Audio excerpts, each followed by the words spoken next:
"You're a burden, Dad. Get out!" Oh, shouted my greedy daughter, waving a winning lottery ticket worth 30 million. Her husband laughed as he kicked me out of the house I had bought with my own money. I just smiled. "Daughter, are you sure you read the name on that ticket?"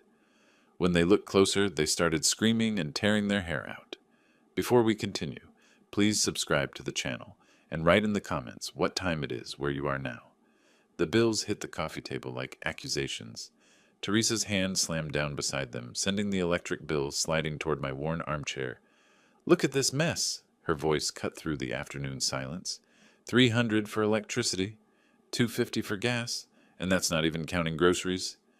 Neil shifted on the couch without looking away from the television.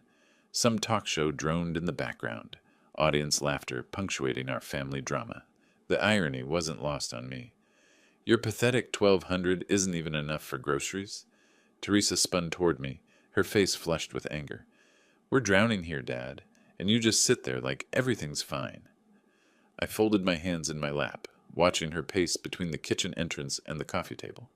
3 years of this. 3 years since I'd given them everything. "The pension covers what it covers," I said quietly. "Maybe one of you could finally find a job." The words hung in the air like smoke. Neil's head snapped toward me, his eyes narrowing.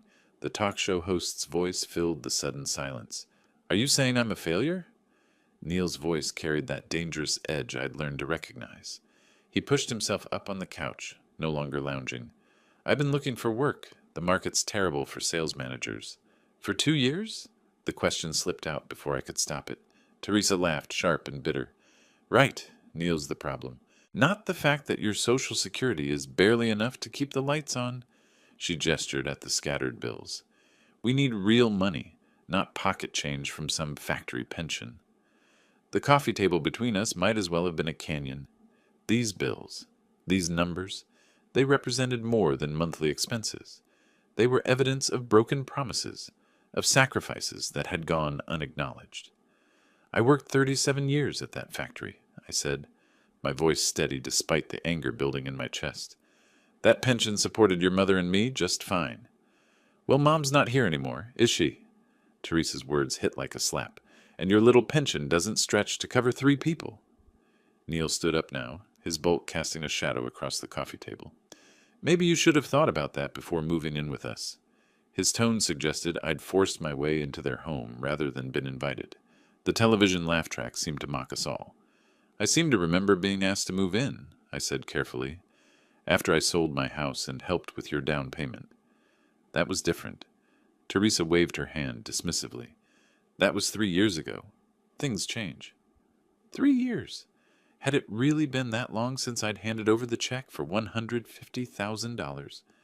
Since Teresa had hugged me and promised I'd always have a home with them? "Things do change," I agreed, "but I haven't." Neil stepped closer to my chair.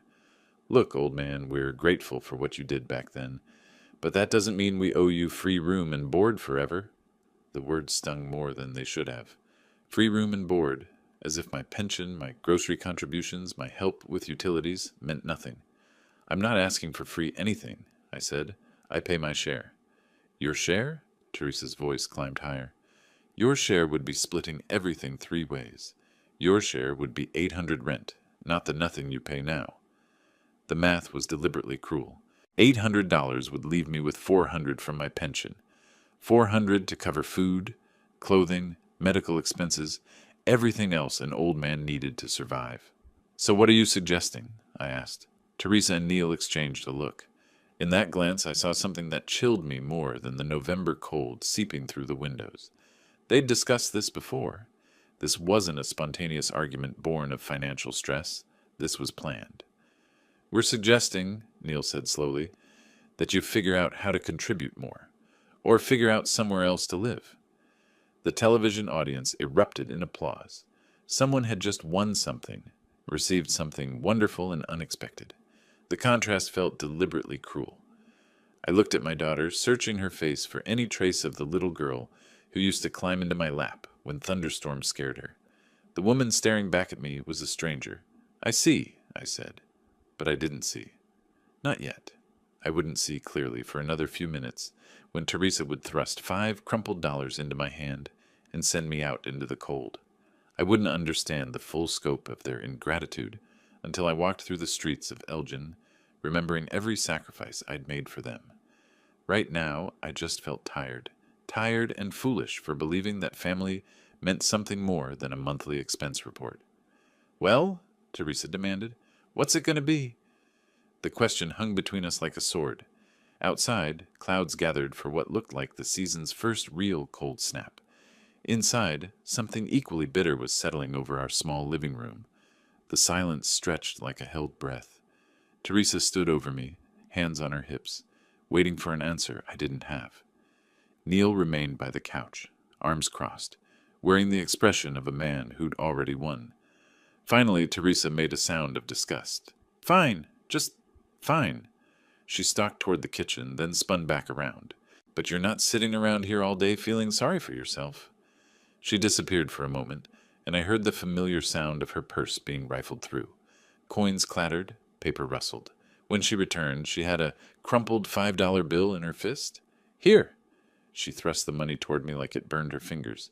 Take these $5 and buy a lottery ticket. At least then you'll be some use to this family. The bill hung between us, wrinkled and worn. $5. The price of my usefulness, apparently. Go on, she said when I didn't immediately take it. Maybe you'll get lucky and solve all our problems. Neil chuckled from his position by the couch. Yeah, because that's exactly how lottery tickets work. But Teresa shot him a look that silenced his sarcasm.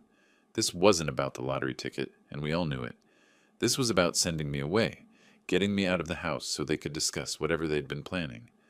I reached out and took the $5. The paper felt soft from handling, worn thin by countless transactions.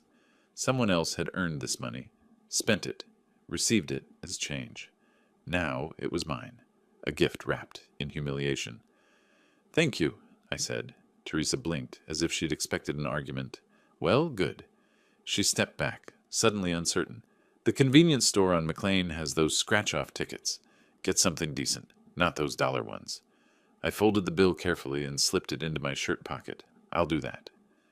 Standing up from my chair took more effort than it should have. My knees protested, stiff from sitting through the argument. How long had we been at this? An hour? 2? The afternoon light coming through the windows had shifted, grown thinner. Where are you going? Neil asked as I moved toward the front closet. To buy a lottery ticket. I pulled my coat from its hanger. The fabric felt heavier than usual, or maybe I felt lighter, hollowed out. Isn't that what was requested? Teresa watched me button the coat. You don't have to make it sound like we're sending you to prison. Of course not. I wound my scarf around my neck, taking my time with each loop. It's a beautiful day for a walk. Through the window, I could see the November sky pressing down like a gray blanket. Beautiful wasn't the word anyone would use, but then again, truth seemed to be in short supply in this house. Dad! Teresa's voice carried a note I couldn't quite identify. Regret? Doubt?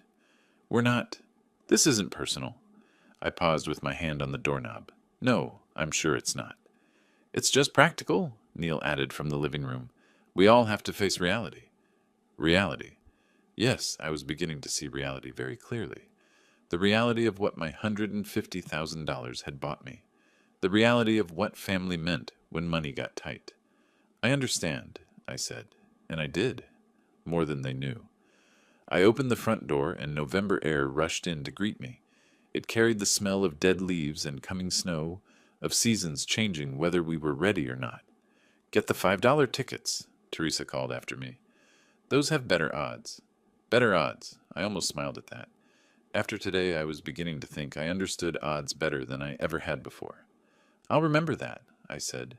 The door closed behind me with a soft click, cutting off the warmth and the voices in the television that had provided its soundtrack to my humiliation.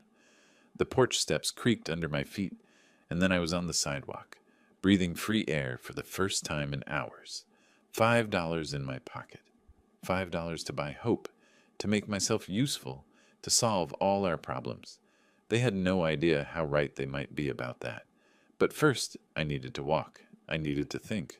I needed to remember exactly how I'd ended up standing on this sidewalk with $5 in my pocket and nowhere to call home. The convenience store on McLean was a 20-minute walk. I had time to remember everything. Time to add up every sacrifice, every broken promise, every kindness that had gone unacknowledged. Time to decide what to do about it. The cold hit my face like a wake-up call. November in Illinois didn't mess around, and today felt like winter's warning shot. I pulled my coat tighter and started walking, leaving Teresa's house behind me. My feet found their rhythm on the sidewalk automatically. Left, right, left, right. The same pace I'd walked to the Ford plant every morning for 37 years. The same measured steps that had carried me through this neighborhood countless times since moving in with my daughter. Moving in. What a phrase, as if I'd had a choice. The houses on Teresa's street looked warm and inviting, yellow light spilling from windows as families settled into their Friday evening routines. Through one window, I glimpsed a father helping a young boy with homework at a kitchen table. Through another, a mother was setting plates for dinner, while her teenage daughter talked on the phone. Normal families. Families that probably didn't calculate the exact dollar value of their elderly relatives. I turned onto McLean Street, walking past the elementary school where Teresa had once attended. The playground equipment looked newer now, brighter colors, safer designs. Everything improved except family loyalty, apparently. The $5 bill crinkled in my pocket as I walked. $5 for hope. $5 for usefulness. The irony wasn't lost on me that this same amount of money had once meant something entirely different to me. When Teresa was 8 and wanted ice cream from the truck, $5 had been a grand gesture. When she was 16 and needed gas money, $5 had been freedom itself. Now it was charity. Worse than charity, it was a dismissal. My breath came out in small clouds as the temperature dropped. The weather matched my mood, gray and getting colder, but the walking felt good. It felt like progress, even if I wasn't sure where I was progressing to. 3 blocks from Teresa's house, I passed the corner where old Mr. Henderson used to live. He'd been gone 2 years now, his house sold to a young couple with twin babies. Henderson had lived alone after his wife died, just like I lived alone now despite being surrounded by family. The memory hit me without warning. 3 years ago, standing in the kitchen of my own house on Elm Street, the house I'd bought in 1983, where I'd raised Teresa, where Margaret and I had planned to grow old together, the house that had been paid off for 15 years when the cancer took Margaret. "Dad, you can't live in that big house all by yourself," Teresa had said, her voice full of concern I'd believed was genuine. "It's not safe. What if you fall? What if something happens?" Neil had nodded along, playing the caring son-in-law. "We've got that extra bedroom. You'd be doing us a favor, really. Help with the mortgage." Help with the mortgage. Even then, it had been about money. The house is worth at least $180, the realtor had told me. Maybe more in this market. Location's perfect. Everything's been maintained. $180,000. 34 years of mortgage payments, maintenance, improvements. 34 years of Margaret's garden, her careful decorating, her dreams made manifest in wallpaper and paint colors. "We'll take good care of you, Dad," Teresa had promised. "You'll always have a home with us." Always. What a word. What a lie. The house had sold for $182,000. After fees and closing costs, I'd walked away with $178,000. I'd kept $28,000 for myself, enough for emergencies, medical bills, maybe a small vacation to see the Grand Canyon like Margaret had always wanted.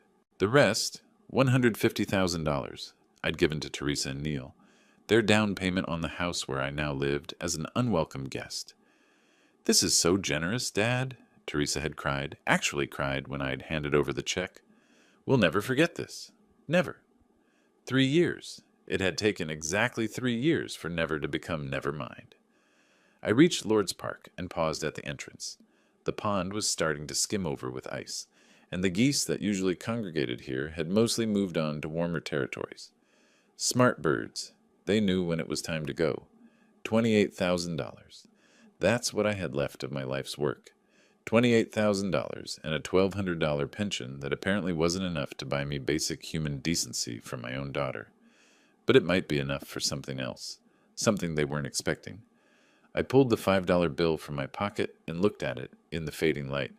Such a small thing to represent such a large insult. But sometimes small things could have big consequences. The convenience store was 2 blocks away. I could see its neon sign flickering in the distance, red and blue against the gray sky. Open 24 hours. Always there when you needed it. I folded the bill carefully and put it back in my pocket. Then I started walking again, my steps more purposeful now. I had a lottery ticket to buy, I had a future to secure, and I had some plans to make. The 7-Eleven's fluorescent lights hit me like a spotlight after the gray afternoon. The bell chimed overhead as I pushed through the glass door, and suddenly I was back in the world of normal people doing normal things. A woman juggled coffee and car keys while her toddler begged for candy. 2 teenagers debated energy drink flavors near the cooler. Nobody here knew about family meetings disguised as financial discussions. Nobody here had just been told to find somewhere else to live. Afternoon, Mr. Peters. Ramesh looked up from behind the counter, his smile genuine. He'd been working here 2 years, maybe 3. Always polite. Always remembered names. Cold one today. Getting colder. I approached the counter where the lottery display sat like a shrine to impossible dreams. Scratch-offs in neat rows. Powerball and Mega Millions tickets waiting to be printed. Powerball for tonight's drawing? Tuesday's the big one, Ramesh corrected gently. 30 million jackpot. You feeling lucky? Lucky. What an interesting word. Was it luck that had brought me to this moment? Was it luck that Teresa had handed me $5 and sent me away like an errand boy? 1 ticket for Teresa Hargrove, I said clearly, and 2 tickets for Orrin Peters. Ramesh's fingers moved across the machine without question, the printer whirred, spitting out 3 slips of paper with their neat rows of numbers. Hope reduced to mathematical probability. Quick pick on all 3? Quick pick. Let the machine choose. Let chance decide what numbers might change everything. I pulled out my wallet, feeling the weight of my decision. Teresa's crumpled $5 bill went on the counter first. Then I added a 10 from my own money, crisp and clean from the bank withdrawal I'd made last week. 15 total, Ramesh said, making change. Good luck to both of you. Both of us, if only he knew. The machine finished printing with a mechanical sigh. 3 tickets, each bearing the drawing date. Tuesday, November 19th, 2024.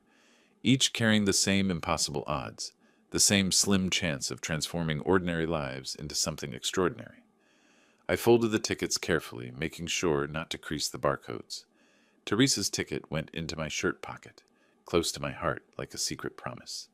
My 2 tickets found homes in my wallet, nestled between old photographs and my Medicare card. Weather's supposed to turn nasty this week, Ramesh said, counting out my change. Snow by Thursday, maybe Friday. Good thing I don't have anywhere important to be. The lie came easily. I had the most important place to be on Tuesday night. Right in that living room, watching Teresa check those numbers, watching her face when she realized what $30 million meant, watching her plan a future that didn't include the burden of caring for an aging father, a future that would never come. The bell chimed again as I pushed back into the November cold. The afternoon had grown darker while I was inside, streetlights beginning to flicker on even though sunset was still an hour away. November in Illinois didn't believe in long days or gentle transitions. $5 of Teresa's money had bought her 1 chance at 30 million. $10 of my money had bought me 2 chances at something much more valuable. Justice. The walk home would take 20 minutes. 20 minutes to prepare my face, to practice the expression of a man who'd done exactly what he'd been told to do. 20 minutes to become the obedient father again, the grateful dependent who'd used his daughter's charity to buy impossible dreams. I pulled my coat tighter and started walking. Behind me, the 7-Eleven's neon sign buzzed in the growing darkness, advertising hope and instant coffee and cigarettes. All the things people bought when they needed something to change their lives. I had what I needed in my wallet now. Change was coming whether they were ready for it or not. The tickets rustled softly against my chest as I walked. 3 pieces of paper that would reshape everything. 3 chances for the universe to deliver exactly the justice that 37 years of honest work and $150,000 in generosity deserved. Tuesday couldn't come fast enough. The front door yielded to my key with its familiar resistance. 3 years of turning that lock, and it still felt slightly foreign, like I was asking permission to enter someone else's space. The warmth hit my face immediately, along with the sound of the television and the smell of whatever Teresa was planning for dinner. "That you, Dad?" Her voice carried from the kitchen, casual and dismissive. "Just me." I hung my coat in the closet, taking my time with the wooden hanger. The tickets felt warm against my chest. 3 small rectangles of possibility that nobody else knew existed. Neil looked up from the couch when I entered the living room.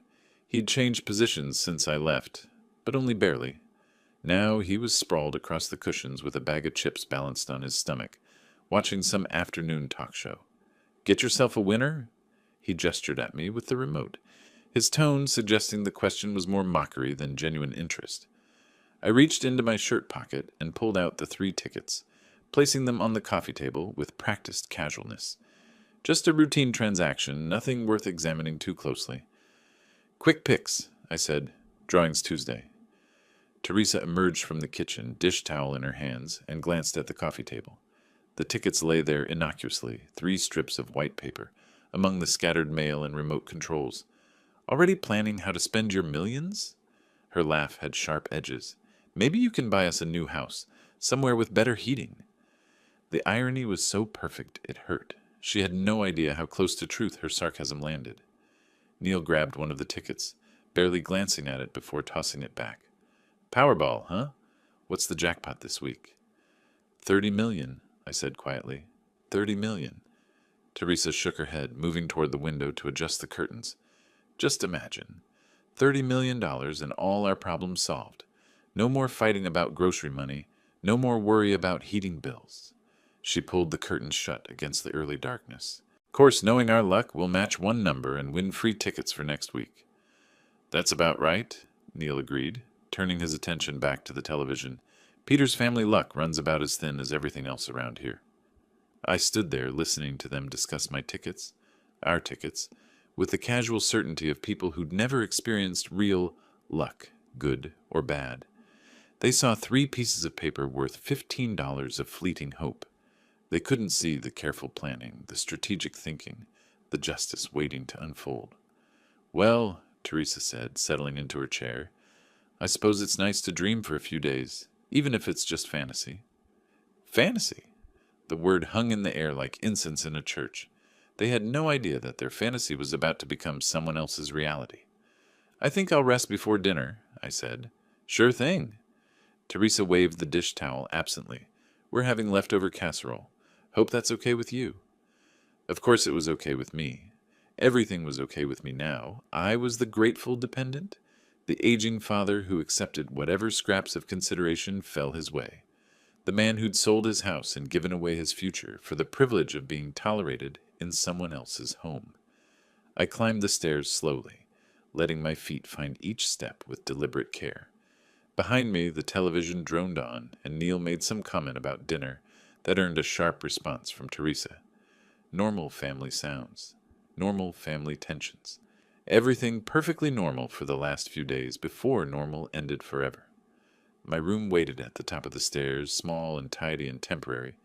The bed I'd bought with my own money, the dresser that had once sat in the master bedroom of my house on Elm Street.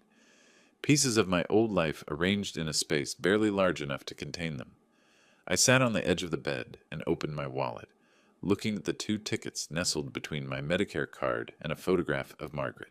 Same numbers, same date, same impossible odds as the one downstairs, but these belonged to me. These carried my name in block letters that couldn't be disputed or explained away. Tuesday night, 4 more days of playing the grateful father, the burden who contributed his pension and bought lottery tickets with pocket money. 4 more days of listening to them plan a future that assumed I'd always be there to help pay for it. 4 more days until they learned exactly what Orrin Peters was worth. I put the tickets back in my wallet and closed it carefully. Downstairs, something clattered in the kitchen, and Teresa called out instructions about setting the table. Domestic sounds, family sounds. The soundtrack of people who had no idea their world was about to change. From my window, I could see the 7-Eleven sign in the distance, a small bright spot in the gathering darkness. Ramesh would be starting his evening shift soon, checking inventory and helping customers buy hope for pocket change. Hope. That's what I'd bought today, but not the kind they thought.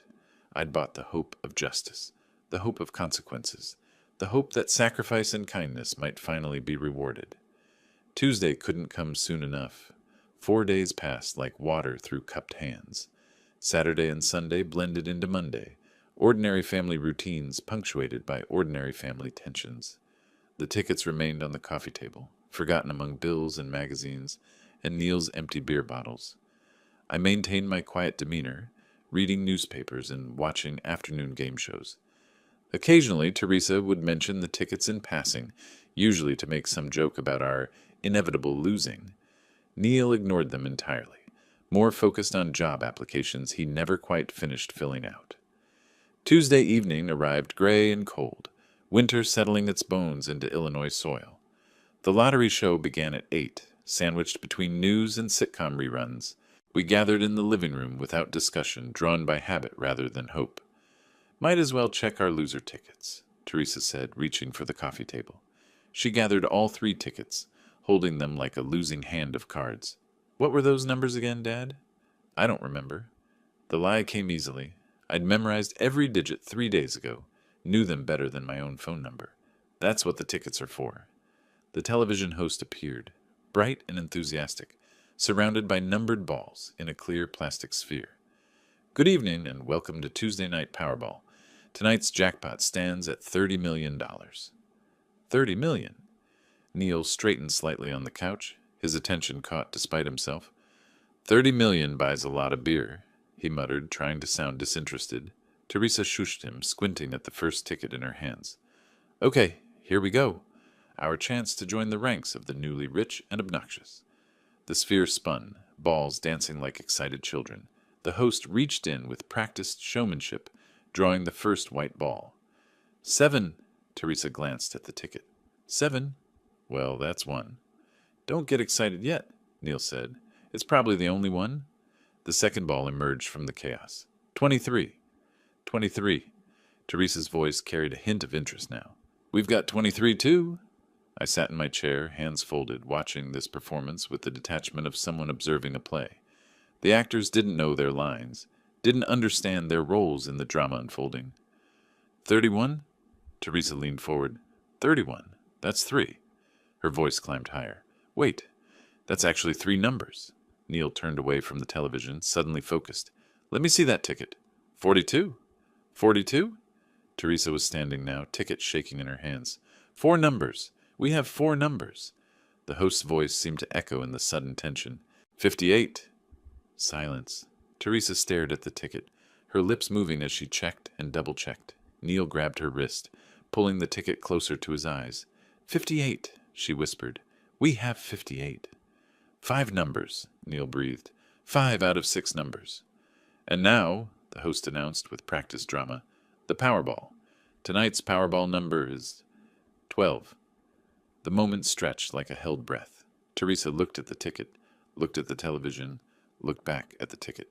Her face went completely white. 12, she said, her voice barely audible. "The Powerball is 12. Neil snatched the ticket from her hands. His eyes moved across the numbers like a man reading his own death sentence, then suddenly blazed with wild excitement. "Oh my! We won! We won!" He jumped up from the couch, the ticket clutched in his fist. $30 million! We're millionaires! Teresa collapsed back into her chair, then immediately bounced up again, as if the furniture couldn't contain her excitement. "I can't believe it. I actually can't believe it. We won the lottery." They turned to each other, embracing with an intensity I hadn't seen since their wedding day. Neil spun Teresa around the coffee table, while she laughed and cried simultaneously. $30 million, she kept repeating. $30 million. "We can quit worrying about money forever," Neil said, his voice thick with emotion. "New house, new cars, travel anywhere we want. We can pay off everything. We can buy everything. We can do anything." I watched their celebration with the quiet interest of an anthropologist, observing a foreign culture. Their joy was real, their excitement genuine. They truly believed their lives had just transformed from struggle to paradise. "Can you imagine?" Teresa turned to include me in their celebration, her face flushed with euphoria. "Dad, can you even imagine? $30 million. I nodded slowly. "It's quite a sum." Quite a sum? Neil laughed, a sound approaching hysteria. It's life-changing money. It's never worry about anything again money. They danced around the coffee table like children, making plans and promises to each other. Teresa talked about the house in Florida she'd always dreamed of. Neil mentioned the boat he'd wanted since high school. Neither of them looked closely at the other two tickets still lying on the coffee table. Neither of them wondered why I seemed so calm in the face of their incredible fortune. They were too busy celebrating to notice that the man who'd made it all possible was watching them with the patience of someone who knew the real show hadn't started yet. Their celebration reached fever pitch. Teresa grabbed Neil's hands and spun him around the coffee table again, both of them laughing like children who discovered buried treasure. The winning ticket fluttered in her grip like a white flag of victory. We're rich! We're actually rich! Neil lifted her off her feet, spinning her until she shrieked with delight. $30 million! Can you believe it? I remained in my chair, watching their dance of triumph. They moved around me like I was furniture, already forgotten in their euphoria. The television continued its post-lottery programming, but neither of them paid attention anymore. They had what they needed. We can finally get that house in Florida, Teresa gasped when Neil set her down. The one with the pool and the ocean view. Remember? We looked at it online last year. And the boat, Neil added, his eyes bright with avarice. That 30-foot cabin cruiser. We'll live like kings. Teresa clutched the ticket to her chest like a love letter. No more worrying about money. No more arguing about bills. No more. Her gaze fell on me, and something shifted in her expression. The wild joy remained, but underneath it, I saw calculation. Cold, practical assessment of what this windfall meant for their current arrangement. No more depending on anyone, she finished quietly. Neil followed her stare. For a moment, the living room fell silent except for the television's drone. Then his face broke into a cruel smile. That's right. He straightened his shoulders, suddenly standing taller. We don't need your pathetic pennies anymore, old man. The words hit like physical blows. Pathetic pennies. 3 years of my pension, 3 years of grocery contributions, 3 years of helping them survive, reduced to pathetic pennies by a man who hadn't worked in 2 years. Those pennies fed you, I said quietly. Teresa's eyes flashed. Fed us? Your $1,200 barely covered utilities. We've been carrying you for 3 years, Dad. 3 years of extra food, extra heating costs, extra everything because you couldn't take care of yourself. I sold my house for you. You sold your house because you couldn't maintain it, Neil snapped, because you needed us to take care of you. Well, guess what? We don't need to take care of anyone anymore. Teresa waved the ticket like a scepter. We're millionaires now. We can afford to live our own lives without supporting dead weight. Dead weight. After 37 years at the Ford plant, after raising her alone when Margaret died, after giving them the majority of my life savings, I'd become dead weight. Pack your bags, Neil continued, his voice gaining confidence with each word. It's time you found somewhere else to live. Neil! Teresa's protest was weak, barely audible. No, Teresa. He heard what we said earlier. We can't afford to keep him here on his pension. Well, now we can afford not to keep him here. Neil crossed his arms, looking pleased with his logic. $30 million means we get to choose who lives in our house. Our house. The house they'd bought with my $150,000 had become their house the moment they thought they'd won the lottery. You want me to leave tonight? I asked. Tonight, tomorrow morning, whatever. Neil shrugged. Point is, you need to go. We've got a new life to plan, and frankly, it doesn't include babysitting elderly relatives. Teresa clutched her ticket tighter. Dad, you have to understand. This changes everything. We can afford to help you find a nice assisted living place, somewhere with people your own age. Assisted living, the final insult wrapped in false kindness. They wanted to warehouse me with other discarded family members, other inconvenient elderly relatives whose children had found better uses for their money. I understand perfectly, I said, rising from my chair. The simple actions seemed to surprise them. Maybe they'd expected tears, begging, promises to be less of a burden. Instead, I stood with the same dignity I'd carried for 68 years, the same quiet strength that had supported them through every crisis they'd faced. You understand? Teresa blinked, momentarily uncertain. I understand that $30 million has shown me exactly who you really are. Neil's face reddened. Don't try to guilt trip us, old man. We don't owe you anything. No, I agreed. You don't. I walked toward the stairs, each step measured and deliberate. Behind me, I heard Teresa whisper something to Neil, but I couldn't make out the words. It didn't matter. Everything I needed to know had already been said. At the bottom of the staircase, I paused and looked back. They stood together in their living room, surrounded by scattered bills and lottery dreams, holding their ticket like a weapon they'd just used to cut me out of their lives. They had no idea that the weapon belonged to me. The stairs creaked under my weight, each step carrying me away from their celebration and toward the small room that had sheltered me for 3 years. Behind me, their voices rose again in excitement, planning purchases and vacations they'd never take. My bedroom waited in darkness. I flicked on the overhead light, and the space revealed itself in all its modest simplicity. A single bed with the quilt Margaret had made 20 years ago. A dresser that had once stood in our master bedroom on Elm Street. A small television that barely received local stations. This room had housed a man worth $30 million, and they'd treated him like charity case. I pulled my old suitcase from the closet, the same leather case I'd carried on my honeymoon, with Margaret 43 years ago. The zipper still worked, though the corners showed wear from decades of modest travel. Bus trips to visit relatives, weekend getaways to Lake Geneva when money allowed. Packing took on a rhythm of its own. Shirts folded carefully, pants arranged to minimize wrinkles. 3 days' worth of underwear and socks. My diabetes medication, blood pressure pills, the little plastic organizer that helped me remember which pills to take when. The photograph of Margaret went into the suitcase first, wrapped in a spare undershirt for protection. 41 years of marriage reduced to a 4x6 frame, but it contained more love than this entire house had shown me in 3 years. My important documents filled a manila envelope, Social Security card, Medicare information, bank statements showing my modest balance, $28,000. Not enough to live comfortably in retirement, but enough for what I needed to do next. From downstairs came the sound of cabinet doors slamming, followed by Teresa's voice. Where did we put that bottle of champagne from last Christmas? They were celebrating. Of course they were celebrating. They thought they'd won their freedom, along with their fortune. I sat on the edge of the bed, holding my wallet. Inside, tucked between my driver's license and Medicare card, 2 lottery tickets waited patiently. Same numbers as the one they clutched downstairs.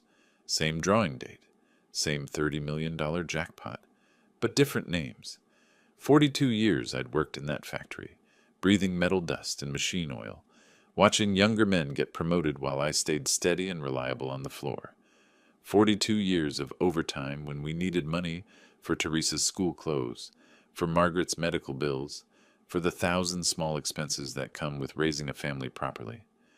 I'd never missed a day unless I was genuinely sick. Never called in because I wanted to go fishing or had a hangover or simply didn't feel like working. When the foreman needed someone for Saturday overtime, Orrin Peters raised his hand. When they needed someone to train new workers, Orrin Peters stayed late without extra pay. Steady, reliable, forgettable. The house on Elm Street had been my reward for all those years. Paid off early through careful budgeting and sacrifice, it had represented security for Margaret and me. When she died, it had been my sanctuary, filled with memories and familiar corners where her presence still lingered.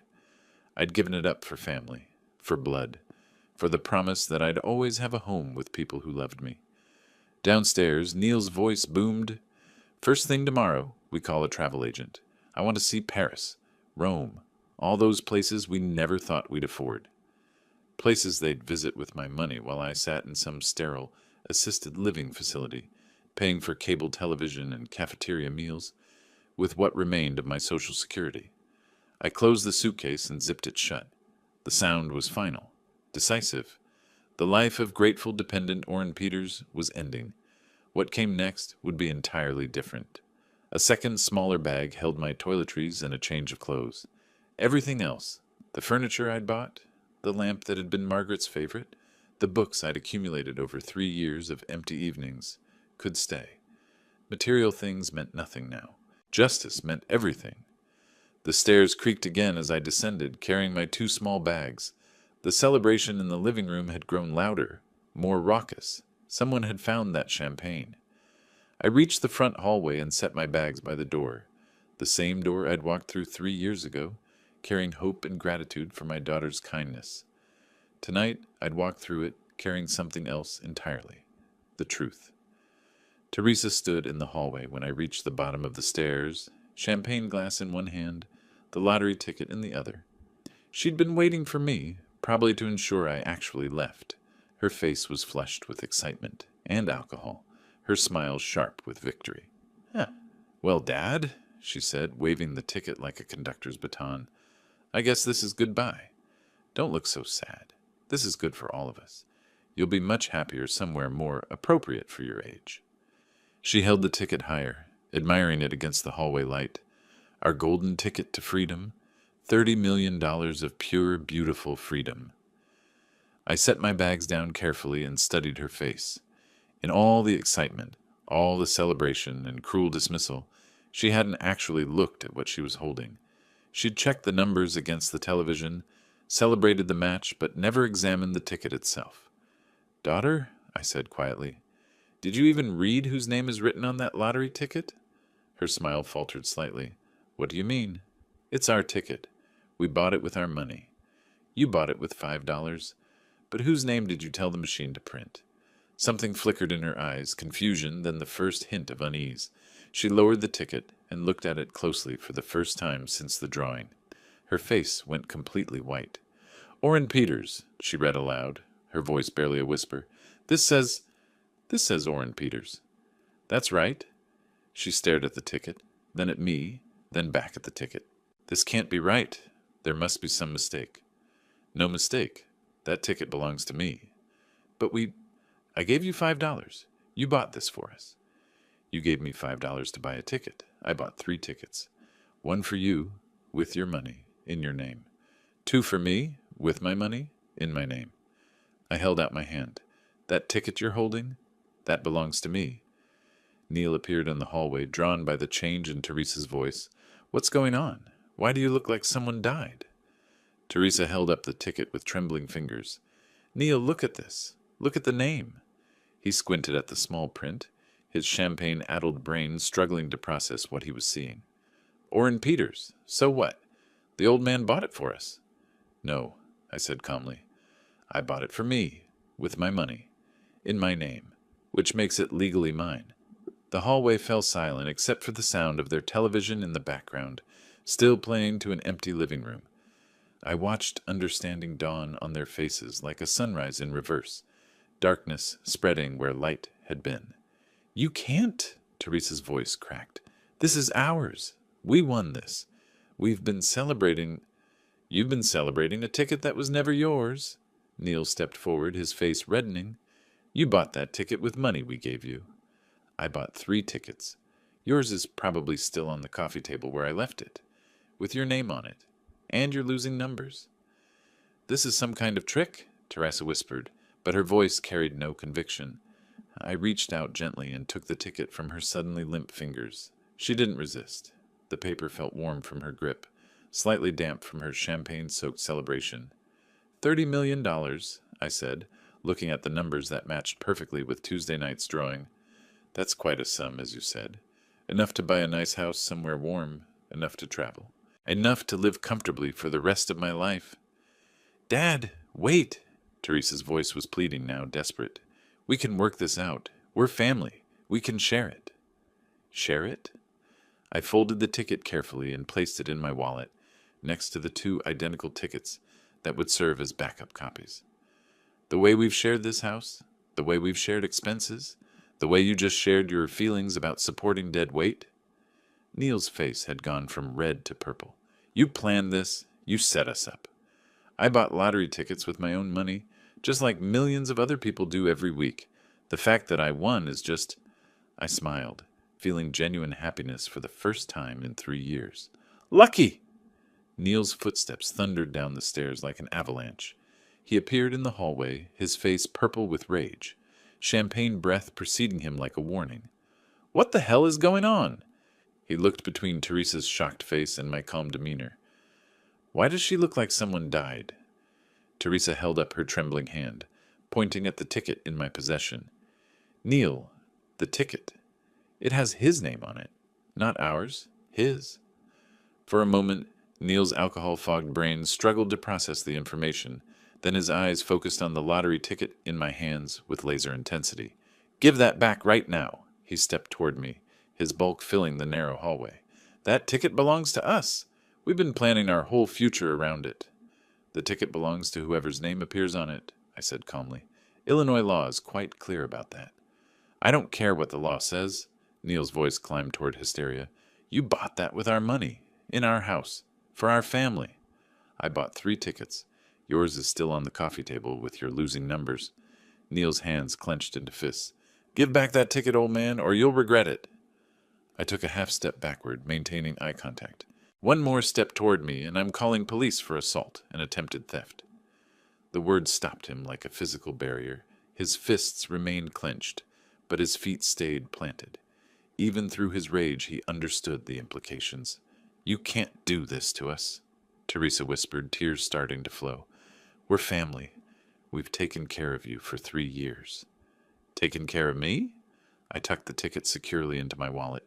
You just finished telling me I was dead weight you couldn't wait to get rid of. We didn't mean it, she pleaded. We were just excited about the money.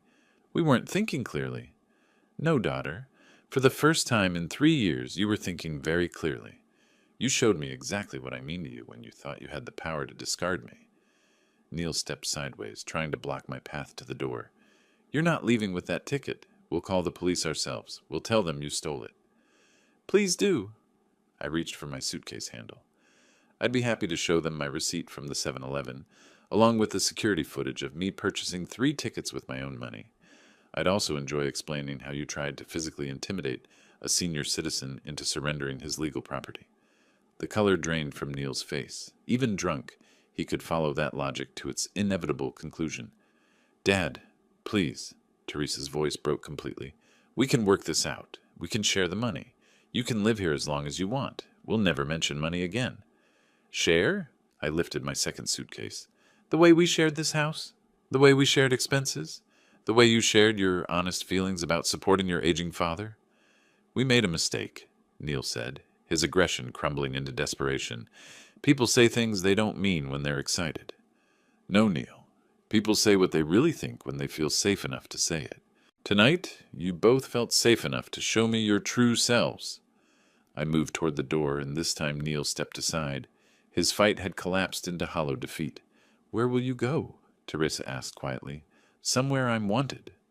I opened the front door, letting November air rush in around us. Somewhere I'm valued for more than my monthly pension check.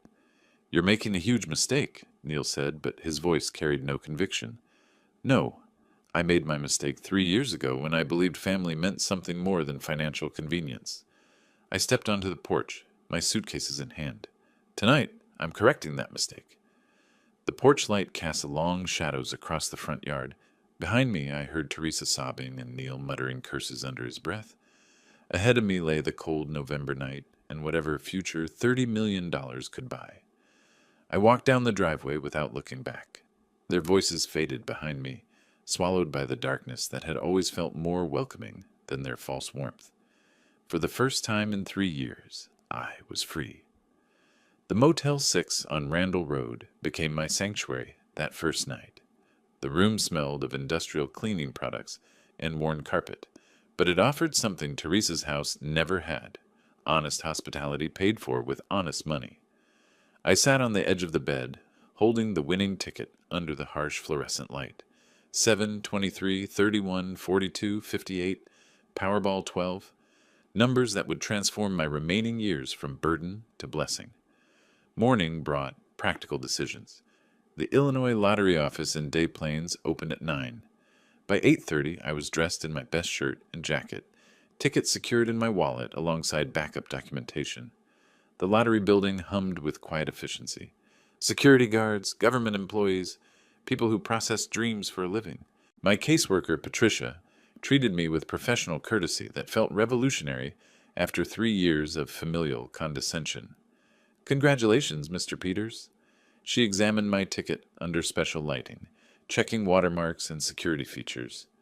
Everything appears authentic. We'll need to verify your identity and discuss payment options. How long does the process take? 2 to 3 weeks for full processing. You'll have options. Lump sum after taxes, roughly $18 million, or annual payments over 30 years. $18 million. More money than 3 generations of Peter's men had earned combined. Lump sum, I said without hesitation. Smart choice for someone your age. We'll also discuss anonymity options. Illinois allows winners to remain private if they prefer. Private? Yes, I preferred that very much. My phone buzzed constantly those first days. Teresa's number appeared dozens of times, followed by Neil's. I let every call go to voicemail, eventually blocking both numbers entirely. The messages grew increasingly desperate. Teresa's apologies mixed with guilt, manipulation. Neil's threats transformed into pleading. By the second week, they'd recruited neighbors to call on their behalf, people who had no idea what had really happened that Tuesday night. I changed my number. The motel became my temporary kingdom. Room 127, with its 2 double beds and cable television, cost $69 per night. For the first time in years, I could afford anything I wanted, but I chose simplicity. Fast food meals, basic cable, long walks around Elgin while I planned my future. December arrived with the first real snow. Through my window, I watched other travelers come and go. Salespeople, construction workers, families in transition, people living temporary lives while seeking permanent solutions, like me. The lottery office called on December 10th. Mr. Peters, your funds are ready for transfer. If you could come in tomorrow to finalize paperwork. Of course. That night, I researched houses online. Lake Forest caught my attention immediately. Quiet neighborhoods near Lake Michigan, upscale but not ostentatious. Places where a retired lottery winner could live comfortably without attracting unwanted attention. Patricia handed me the final check on Thursday, December 12th. $18,200,000 after taxes. Enough to buy security, comfort, and most importantly, independence. Any plans for the money? She asked politely. Living well, I replied. Finally, living well. The check went into my new bank account that afternoon. The banker, Mr. Morrison, treated me with the deference reserved for significant depositors. No questions about my previous circumstances, no judgments about my modest appearance. Just professional service for a valued customer. Real estate appointments filled the following week. Lake Forest offered elegant options within my budget. Not mansions, but substantial homes with character and privacy. Places where Orrin Peters could be whoever he chose to be. I found my house on December 18th, a villa-style home with lake views, mature landscaping, and enough space for a man to think clearly. The seller accepted my cash offer immediately. Closing was scheduled for January 3rd. New Year's Eve found me in the same motel room, watching celebrations on television while snow fell outside. Other people celebrated another year survived. I celebrated the beginning of my real life. At 68 years old, I was finally ready to live for myself. January sunshine streamed through the floor-to-ceiling windows of my new living room, casting warm light across hardwood floors that belonged entirely to me. The moving truck had departed 2 hours ago, leaving behind furniture chosen for comfort rather than economy, arranged in rooms spacious enough for a man to breathe freely. Lake Forest suited me perfectly. My neighbors nodded politely during morning walks, respecting the privacy that wealth could purchase. No one here knew about pension checks or family obligations, or lottery tickets that had changed everything. Here I was simply Mr. Peters, the quiet gentleman in the villa with the lake view. The kitchen gleamed with appliances I'd only seen in showrooms. This morning I'd prepared fresh coffee in a machine that cost more than a month of my previous grocery budget. The irony wasn't lost on me. I finally had money to eat well, and my appetite had returned for the first time in years. My phone sat silent on the granite countertop. 3 months since I'd changed my number, and the blessed quiet continued. No desperate voicemails, no guilt-laden text messages, no family emergencies that required my immediate financial intervention. Peace had a sound, and it was silence. Mrs. Henderson from next door had stopped by yesterday with homemade cookies, welcoming me to the neighborhood with genuine warmth. Her husband owned the medical practice downtown she'd mentioned, and they'd lived here 23 years. Good people, she'd said, referring to our shared neighbors. People who valued privacy and respected boundaries. Respect. What a concept. The master bedroom overlooked Lake Michigan, where winter ice stretched toward the horizon like a promise of endless possibility. Margaret's photograph sat on the nightstand, and for the first time since her death, I could look at her picture without feeling guilty about my circumstances. She would have loved this house, this view, this freedom to choose how we spent our days. Finally living for myself, I said aloud, testing the words in the empty room. They sounded true. My financial advisor had outlined investment strategies that would preserve wealth for decades. Conservative growth, diversified portfolio, enough income to maintain this lifestyle indefinitely. At 68, I had time to enjoy what I'd earned through 47 years of labor and 3 years of humiliation. Travel brochures covered the dining room table. Europe in spring, maybe Australia in their fall. Places Margaret and I had dreamed about during those Ford plant years, when over time pay meant choosing between vacation savings and Teresa's school expenses. Now I could go anywhere, do anything, be anyone. The doorbell rang, interrupting my planning. Through the security monitor, I saw a delivery truck and a uniformed driver holding a large package. Mr. Peters, furniture delivery from Restoration Hardware. The dining room chairs I'd ordered last week. Handcrafted pieces that would last decades, unlike the second-hand furniture that had filled my previous life. Just set them in the foyer, I said, signing for the delivery. I'll arrange them later. The driver smiled professionally. Beautiful house, sir. You picked a great neighborhood. Yes, I agreed. I did. After he left, I walked through my new home again, noting details that still amazed me. Crown molding, hardwood floors, windows that opened to let in lake breezes, rooms large enough for entertaining, though I had no intention of hosting anyone from my previous life. This house represented more than wealth. It represented choice. The choice to live with dignity, to spend money without justification, to plan a future without considering anyone else's needs or opinions. Justice had taken an unexpected form.